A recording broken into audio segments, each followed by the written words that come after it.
Hey everyone, it's David here from Athlone Castle, and today we're going to be looking at another piece within our museum collection.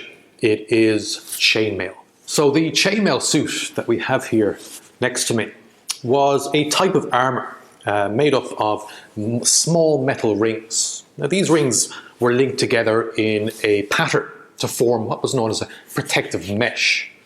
This type of armour was used between the 3rd century BC and the 16th century AD. So essentially this was a form of clothing, used though for protective means. And it was quite popular in the Iron Age and again during the Middle Ages.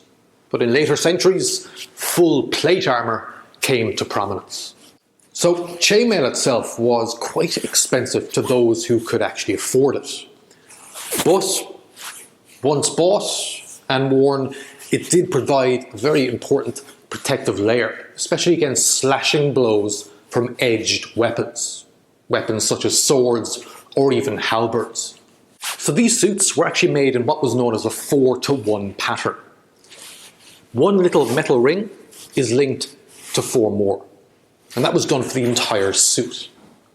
Now, this suit of armour actually would have taken roughly about 750 man-hours to make.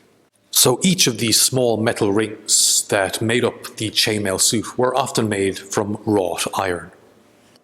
So thank you everybody for watching this video. For even more content, just please keep an eye out on our social channels, Instagram and Facebook.